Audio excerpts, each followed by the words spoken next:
साफी साहब, यहाँ पर जो आपने कल बयान सुना उससे आपको क्या अंदाज़ा होता है? क्या मामला पॉइंट ऑफ नो रिटर्न तक आ चुके हैं या अभी भी कोई गुंजाइश बाकी है? देखिए, बानी पीटीआई का जो बयान कल सामने आया है उसमें कई पहलू है उस बयान के। उन्होंने जनरल याह्या से बात शुरू की है और मौजूदा अस्करी क़यादत तक वो पहुँचे हैं।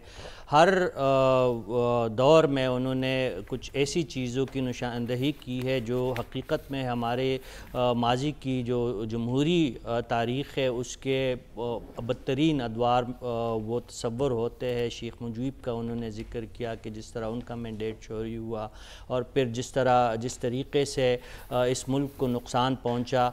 फिर उन्होंने मौजूदा क़यादत भी बहुत बड़े इल्ज़ामात लगाए, हत्ता वो ये तक कह गए कि अपने एहलिया के हवाले से भी उन्होंने बात की। और मार्च के महीने में उन्होंने जुडिशल कम्प्लेक्स इस्लामाबाद में अपनी पेशी के दौरान अपने कत्ल की साजिश जैसे संगीन इल्ज़ामात भी लगाए। अव्वल तो ये है कि जो बातें उन्होंने की है ये तमाम इल्ज़ामात जो अपनी ज़ात के हवाले से उनकी बात थी या जो अपने ख़ानदान के हवाले से उनकी बात थी, ये इल्ज़ामात ही है और उनको साबित करना अक्सर बहुत मुश्किल होता है। लेकिन वो बानी पीटीआई के मिजाज के ऐन मुताबिक वो बयान था जिस पे गर्मजोशी थी, जिस पे जो उनकी मिजाज की एक गर्मी थी वो हमें नज़र आई। जो मुफाहमत की बातें हुई है कुछ हफ्ते 10 दिन से जो हम सुन रहे थे वो बयान उसके बिल्कुल बरक्स है। यानी जो हम समझ रहे थे कि शायद पीटीआई के जो बानी है उनकी वापसी का सफ़र शुरू हो चुका है, फिल वक्त उसके आसार बहुत कम दिखाई देते हैं। देखिए, मुफाहमाना पॉलिसी उसके बहुत जल्द नताइज बरामद होते हैं। जो मुहासमाना और जारहाना पॉलिसी होती है वो सबर आज़मा काम होता है, उसके लिए आपको कठिन सूरत हाल से गुज़रना पड़ता है। लेकिन बैक वक्त आप मुहासमाना और मुफाहमाना पॉलिसी को साथ साथ नहीं चला सकते। आपने जल्द फैसला करना होगा कि आपकी पार्टी मुफाहमत पे आमादा है या मुखासमत का जो उनकी एक रविश है उसी को वो आगे बढ़ाना चाहते हैं।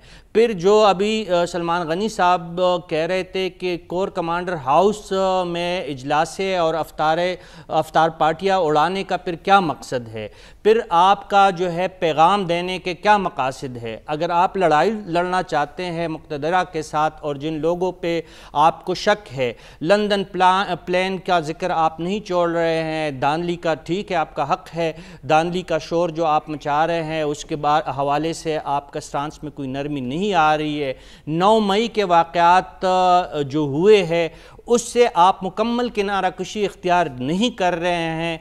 तो ऐसे में हम किस तरह ये तसव्वुर कर सकते हैं कि पीटीआई मुफाहमत पे आमादा है? अच्छा। मेरे ख्याल में मुफाहमत पे आमादा इसलिए भी नहीं है। आप इस वक्त पे हुस्ने इंतखाब देख लीजिएगा इमरान खान साहब का कि खैबर पुख्तूनख्वा में जैसी उनकी हुकूमत उनके हाथ आई, उन्होंने अली अमीन गंडापुर जैसे जोशीले रहनुमा को वज़ीर आला बनाया। वहाँ पे मुफाहमत की पॉलिसी बढ़ाने वाले कई और लोग मौजूद थे जो उनके लिए आसानियाँ पैदा कर सकते हैं। आज हालत ये है कि अली अमीन गंडापुर 1 महीने में अपने लिए चीफ सेक्रेटरी वफाक से नहीं ले सके, आईजी की तैनाती में वो नाकाम रहे हैं। नुकसान किसका हो रहा है? सूबे के अवाम का।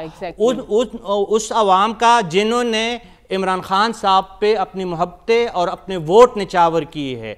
तो ये मुखासमाना और जारहाना पॉलिसी जो है ना सिर्फ पीटीआई के वजूद के लिए खतरनाक है बल्कि उनके वोटर्स के लिए भी खतरनाक है। पाकिस्तान तहरीक इंसाफ को कि आखिर वो किस बयानियों को लेकर चलेंगे, या तो मज़ाहमत के साथ चलना होगा या फिर मुफाहमत के साथ चलना होगा।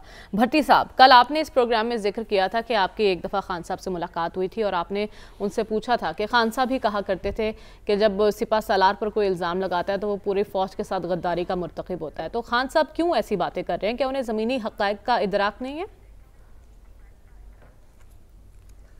देखिए, 2-3 बातें आपको ज़हन में रखनी होंगी किसी भी इमरान खान साहब के हवाले से गुफ्तगू करते हुए। पहली बात यह है कि यही इमरान खान है, यही इसकी स्ट्रेंथ है और यही इसकी वीकनेस है। दूसरी बात है कि इसमें कोई शक नहीं जो सलमान गनी साहब ने बात की कि सियासत हिकमत, मफाहमत और मुज़ाकरात का नाम है और पाकिस्तान में एक होती है मकबूलियत और एक होती है कबूलियत। और तीसरी बात यह है कि नवाज शरीफ साहब के पास शहबाज शरीफ हैं, बिलावल भुट्टो के पास आसिफ जरदारी हैं, इमरान खान के पास ना शहबाज शरीफ है ना आसिफ जरदारी हैं। और इमरान खान को कंपेयर करना नवाज शरीफ या आसिफ जरदारी से इमरान खान साहब के साथ ये जुल्म भी है और ज्यादती भी है। ये जुल्म भी है और ये ज्यादती भी है कि ये इमरान खान को कंपेयर करना नवाज शरीफ के साथ या जरदारी साहब के साथ। लेकिन भट्टी साहब, आप नहीं समझते कि पाकिस्तान तहरीक इंसाफ में ऐसे संजीदा अनासिर मौजूद हैं, संजीदा लोग आप अगर बात करने जो देंगी, मफाहमत अगर की बात को आगे लेकर बात चल करने सकते देंगी हैं मरियम, तो आप अगर बात करने देंगी जी तो जी आप बात करें, आप ही के पॉइंट से मैंने आगे बात की। अगर आपने भी अगर रशीद साफी साहब भी बनना है तो फिर आप भी बन जाइए। माजिद के साथ मैं करूं, आपने जो गुफ्तगू की है मैं उसी में से पॉइंट निकाल के आपसे सवाल कर रही हूं। अच्छा रशीद साफी साहब एंकर नहीं है? अच्छा रशीद साफी साहब एंकर नहीं, वो एनालिस्ट हैं, वो बहुत अच्छे एनालिस्ट हैं। तो पहली बात यह है कि नवाज शरीफ और आसिफ जरदारी पहुंचे हुए बुजुर्ग हैं, डीलों ढीलों के और मफादात की सियासत के और अपने मफादात के। किसी ने बेटी को वजीर आला बनाना है, किसी ने बेटे को वजीर आजम बनाना है। चौथी बात यह है कि जो कुछ हो चुका है आपके मुल्क में, इलेक्शन से पहले, इलेक्शन के दौरान, इलेक्शन के बाद जो हुआ जो हो रहा है, ये उसका रद्द अमल है।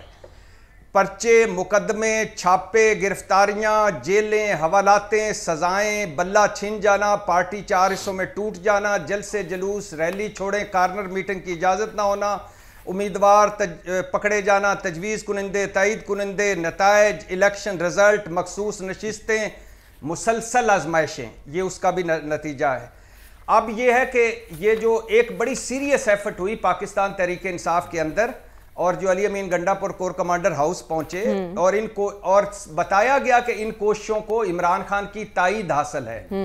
लेकिन ना सिर्फ इमरान खान ने उन लोगों की हौसला अफजाई की या उन लोगों के पीछे खड़े हुए जिन्होंने अली अमीन गंडापुर पर पार्टी के अंदर तनकीद की, बल्कि गुज़श्ता रोज़ ये पैगाम पहुंचाया कि बातचीत कर सकता हूं, मगर ये कोर कमांडर हाउस जाना या उधर जाके इफ्तार करना, इसको मेरी तायद हासिल नहीं थी। और